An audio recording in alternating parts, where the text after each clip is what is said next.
ہمیں ہر حال میں اللہ کا شکر ادا کرنا چاہیے. ہمیں ہر حال میں اللہ کا شکر ادا کرنا چاہیے.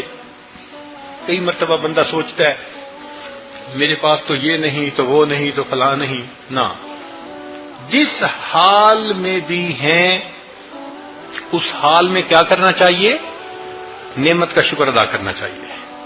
چنانچہ ایک بزرگ تھے، وہ اپنے مریدوں کو یہی تعلیم دیتے تھے کہ ہر حال میں شکر ادا کرو.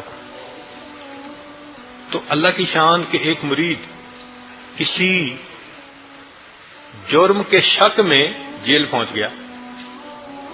اس نے جرم کیا نہیں تھا، بس کچھ معاملہ ایسے بنا کہ اس پر شک ہوا تو پولیس نے پکڑ کے اس کو جیل میں ڈال دیا. اب اس کو بیڑیاں پہنا دی گئیں. تو اس نے جیل سے میسج بھیجا، آپ تو فرماتے تھے کہ ہر حال میں شکر کرو، میں تو جیل پہنچ گیا.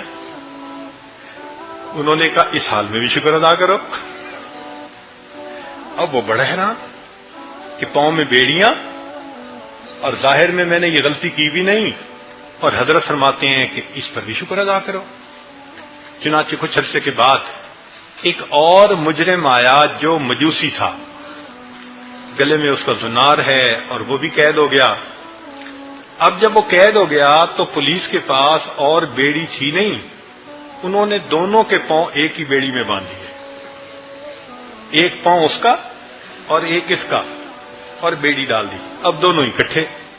اب بڑی مصیبت کہ بیت الخلاء جائیں، ایک فارغ ہو دوسرا ساتھ کھڑا ہے، وہ فارغ ہو تو یہ ساتھ کھڑا ہے. اب اس نے دوبارہ میسج بھیجا کہ حضرت آپ فرماتے تھے اس حال میں بھی شکر ادا کرو، اور اب تو یہ حالت ہو گئی کہ اس کی بیڑی جو ہے اور میری بیڑی اکٹھی ہو گئی، ایک بیڑی دونوں پاؤں میں آ گئی، اس حال میں بھی شکر ادا کروں؟ حضرت نے لکھا ہاں اس حال میں بھی شکر ادا کرو. اس نے پوچھا حضرت پلیز مجھے سمجھا دیں کہ میرے پاؤں میں مجوسی کی بیڑی ہے اور آپ فرما رہے ہیں شکر ادا کرو. فرمایا شکر کرو، اللہ نے اس کی بیڑی تمہارے پاؤں میں ڈالی، وہ اس کا زنار تمہارے گلے میں بھی ڈال سکتا تھا. وہ اگر چاہتا تو اس کا زنار تمہارے گلے میں ڈال دیتا، پھر کیا ہوتا؟ تو شکر ادا کرو کہ شکر ہے اس کا زنار تو میرے گلے میں نہیں نا، ہدایت تو ہے نا. تو شکر ہر حال میں ادا کرنا چاہیے. ایک مرید تھا ان کا، اس نے کہا حضرت آپ کہتے ہیں ہر حال میں شکر ادا کرو، ہمارے گھر چوری ہو گئی، اتنا مال چور آ کے لے گئے. فرمایا ابھی بھی شکر ادا کرو.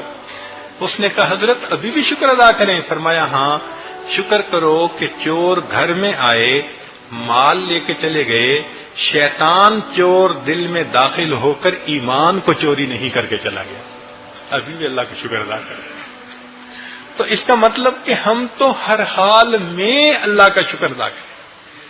اس لیے ایک بزرگ جیل چلے گئے تو کسی نے خط لکھا کہ آپ مصیبت میں مبتلا ہو گئے، تو انہوں نے کہا الحمدللہ مصیبت میں مبتلا ہوا ہوں، معصیت میں مبتلا نہیں ہوا. تو ہر حال میں اللہ کا شکر، جس حال میں مولا رکھے اللہ کا شکر ادا کرو، ورنہ اس سے ورش بھی ہو سکتا ہے. تو ہمیں اللہ کا بھی شکر ادا کرنا ہے، اللہ کے بندوں کا بھی شکر ادا کرنا ہے. چنانچہ ماں باپ کا شکر، بہن بھائی کا شکر، دوستوں کا، عزیز اقارب رشتہ دار، مسلمان دوست بھائی، ہم نے دیکھا کہ اس میں ہم بہت زیادہ کوتاہی کرتے ہیں، بہت زیادہ کوتاہی کرتے ہیں. ایک مرتبہ بیرون ملک میں ایک اسکول کے بچے تھے، وہ آئے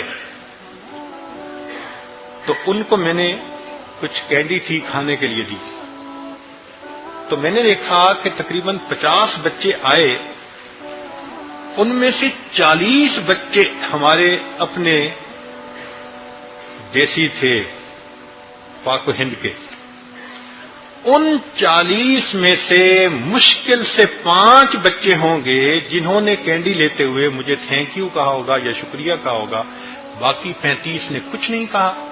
5 یا 6 گورے بچے تھے، جتنے تھے سب نے لیتے ہوئے ہر ایک نے تھینک یو کا لفظ کہا۔ اتنی مجھے شرم آئی اس دن، میں نے کہا یہ ہماری ماؤں کی تربیت ہے؟ دیکھیں وہ کافروں کے بچے ہیں اور ان کی مائیں ان کو فقط دنیا کے لیے یوں تھینک یو سکھا رہی ہیں، اور ہماری عورتیں جن کو اللہ فرما رہے ہیں انشکر لی والے والدئی، شکر ادا کرو میرا بھی۔ نبی اسلام فرماتے ہیں من لم یشکر الناس لم یشکر اللہ، جو انسانوں کا شکر ادا نہیں کرتا وہ خدا کا بھی شکر ادا نہیں کرتا۔ ہماری مائیں اپنے بچوں کو شکریہ ادا کرنا سکھاتی ہیں، تو واقعی ہمارے اندر شکر ادا کرنے کے بارے میں بہت کوتاہی ہے۔ میں نے ایک مرتبہ پہلے بھی واقعہ سنایا تھا کہ مجھے پیرس سے نیو یارک جانا تھا، تو 7 والی سیٹ پر ایک امریکن لڑکی آ کر بیٹھ گئی، اس کے پاس بیٹی تھی جو تقریباً 2.5 سال 2 سال کی بیٹی ہوگی۔ کچھ دیر کے بعد ایئر لائن والوں نے کھانا لگا دیا، تو میں نے معذرت کر لی چونکہ میں فلائٹ کے اندر کھانے سے حد الوسع بچتا ہوں، لیکن اس نے کھانا لگوا لیا۔ اب میں بیٹھا اپنی کتاب پڑھ رہا تھا، مگر چونکہ بالکل ساتھ وہ خاتون کھانا کھا رہی تھی تو مجھے اتنا پتہ چل رہا تھا کہ ہو کیا رہا ہے، واٹس ہیپننگ۔ تو میں نے دیکھا کہ اس نے اپنی بیٹی کو وہ جو پلاؤ تھا تھوڑا سا اس کے منہ میں ڈالا، اور پھر ڈال کے جب بچی نے کھا لیا تو کہتی ہے سے تھینک یو۔ اب وہ چھوٹی سی بچی کہتی ہے موم تھینک یو۔ پھر اس نے دوسرا لقمہ دیا، پھر تھینک یو کہلوایا۔ جب 2-3 دفعہ کہلوایا تو پھر میں زیادہ حیران ہوا کہ ہر لقمے پہ میرا اندازے کے مطابق اس ماں نے اپنی بیٹی سے اس کھانے کے دوران 30 مرتبہ سے زیادہ شکریہ کہلوایا۔ ہے کوئی مسلمان ماں جو کہہ سکے کہ میں اپنی اولاد کو کھانے میں 30 مرتبہ شکریہ کی تلقین کرتی ہوں؟ ایک دفعہ بھی نہیں کرتی، الا ماشاء۔ یہ وہ نعمتیں ہیں ہم سے چھن گئیں، اور دیکھا کفار نے کہ بھائی ان کے اندر تو بڑے آداب ہیں اور اچھی ہیں، یہ ہماری تعلیمات انہوں نے خود اپنا لی۔